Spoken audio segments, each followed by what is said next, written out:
People, a school-wide plan for bringing together students of cultures with a history of conflict, presented by Kimberly Lewis of Concordia University, for class EDEL 533.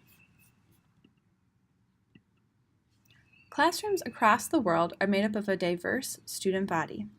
Sometimes the cultures students bring with them may have conflict with one another. This presentation will propose a 3-step plan that schools can implement to help to break down the walls between students and groups. Part 1 of the plan is around classroom basics, including student engagement through diverse content, establishing norms and high expectations. Part 2 centers on family engagement, where families connect with both the school and other families. Finally, Part 3 is around the joy in diversity and unity. In this, students recognize that there are multiple cultures and identities for individuals, as well as shared interest and enjoyment, using that to unify. A deeper look into classroom basics, Part 1. Here, it's very important for student engagement through diverse content. Students should be involved in meaningful activities. Those activities should both challenge and support the students. Educational theorist Vygotsky has written extensively on the zone of proximal development, as has Stephen Krashen with I+1. And going ahead, keeping education activities within this zone will go ahead and allow students to be both challenged but also successful. The content will not be too easy or too hard and will help keep school a positive experience. When this is not the case, frustration can manifest into poor behavior, which affects not only an individual student, but the class in general, which can exacerbate any issues that may already be there. Another important aspect for teachers to work on is establishing norms and high expectations. For example, students should have respectful conversations and interactions.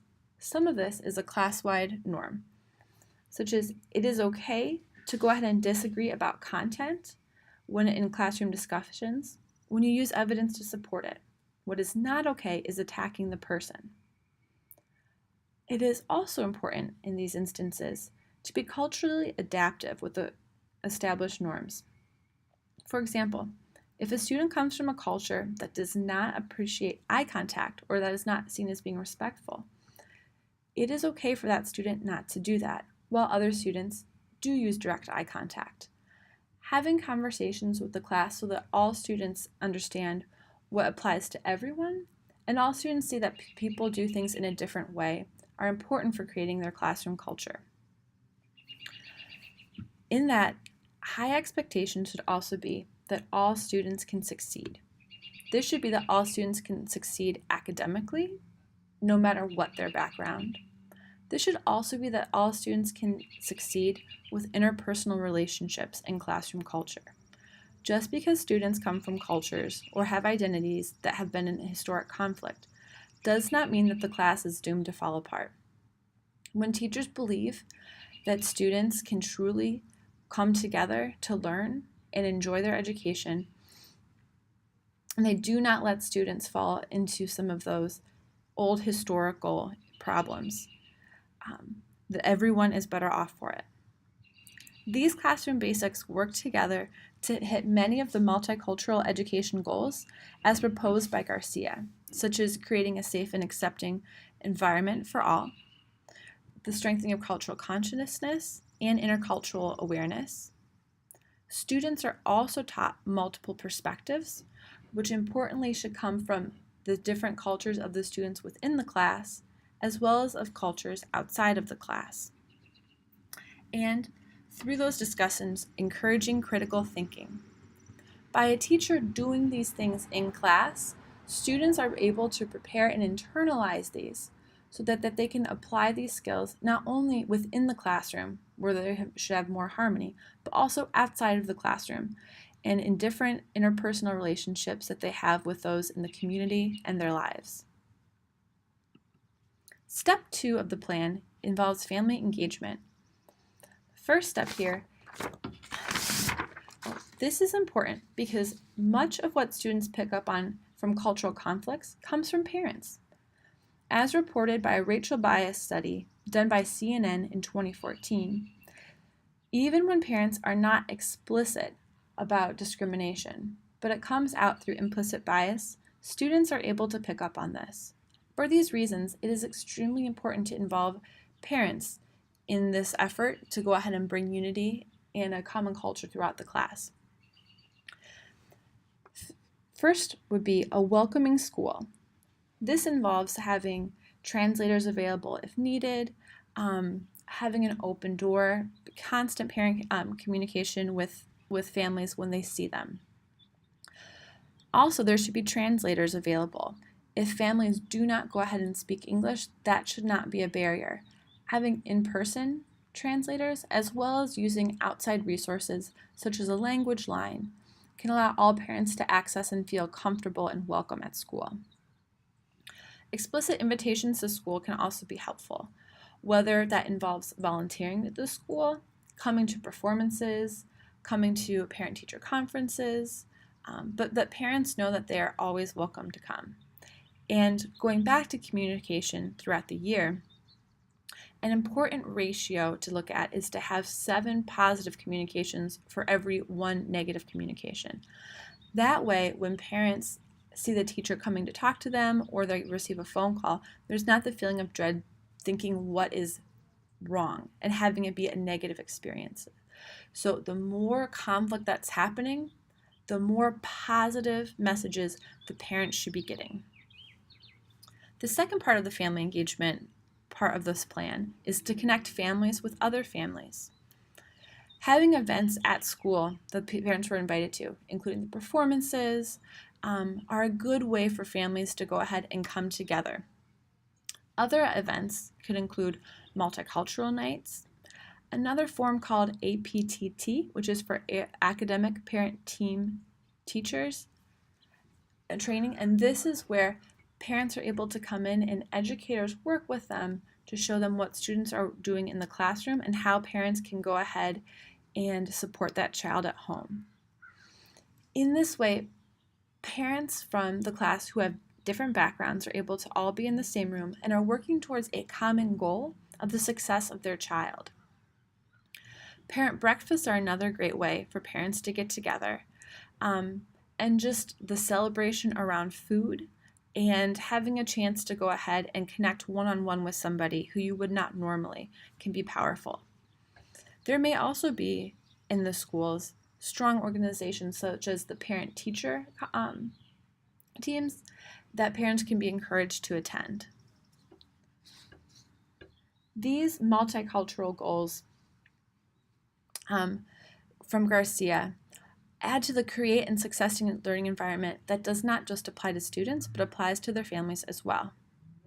In this way, too, preventing prejudice and discrimination by working with the parents first and going ahead and bringing them into the fold helps them to expand what they think is okay in their relationships with other groups, and that will in turn feed into what their children perceive as okay.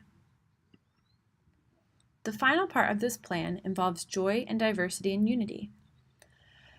In the classroom, it's important that students see that there are multiple identities for every individual. For Fairfax Public Schools in Virginia, in their multicultural education professional development, it was shown that identities are not simply around either race, religion, nationality, but can also involve things like interest. In turn, tapping into what are the interests of the students, what do they enjoy, and bringing those things together for them to share in the classroom can help them to see beyond just one identity. This has also been shown in Yassine Abel Maged as she described it in her 2014 TED Talk. As a Muslim woman, she felt that oftentimes people saw her headscarf as the thing that defined her. But she was so much more than that. And when we're able to break down and see beyond just that one thing, we can begin to move beyond the one identity that defines the conflict between peoples. Example of breaking that down comes from Aziz Abu Basira, which when he talked about doing tourism and his experiences where people from the Jewish faith and Palestinians who have a history of conflict, that people from those groups were able to bond over shared identities in the form of an interest in country music or meals.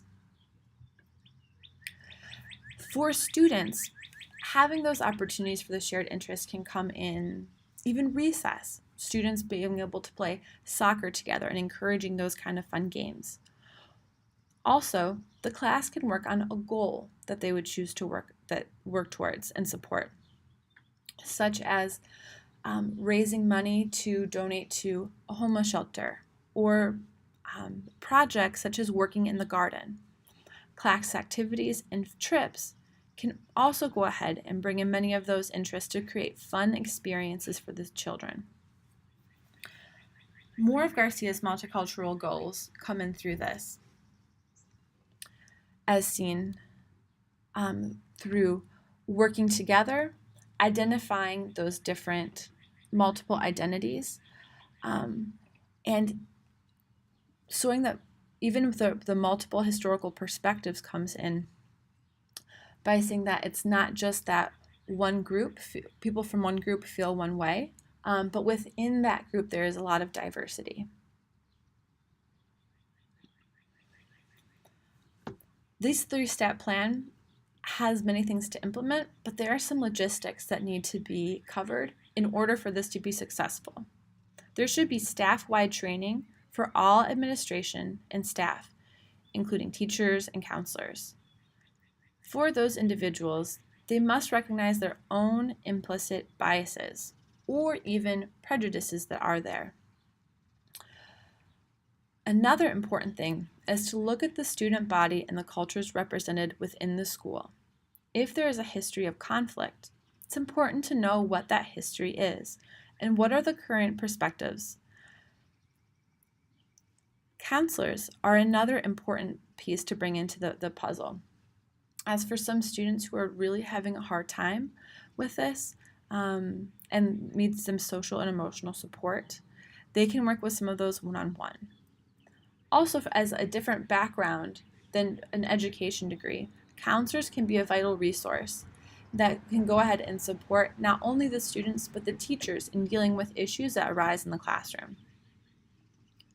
Schools may also partner with community liaisons, which may or may not be connected to the students' respective cultures. To see the success of this plan, there are certain quantitative measures that schools can look at. Because of the history of conflict between different student groups, there may be conflict that's happening in school because of that. Once this plan has been implemented, there should be a reduction of office referrals and suspensions. Another way to quantify this is looking at parental involvement through how many parents are coming to different events, and also how many different events is the school now adding on that parents can come to. Finally, using student satisfaction and culture surveys can be a powerful way to measure the success. Different school districts, such as the District of Columbia Public Schools in Washington, D.C., use student satisfaction surveys yearly and ask students questions like, do you feel safe in the classroom? Do you feel valued? Do other people feel safe in your classroom? While these answers can be subjective, looking at the trends and how these numbers change of students who are reporting that they do feel safe and students saying that they do not, success would be a growing number of students feeling safe.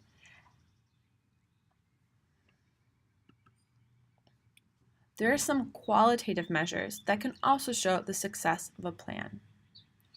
Teacher feedback is important, and as there should be ongoing training and support through this, teachers should be able to go ahead and meet together and say what seems to be working, what seems to not be working, and receive support from each other, administration, and counselors.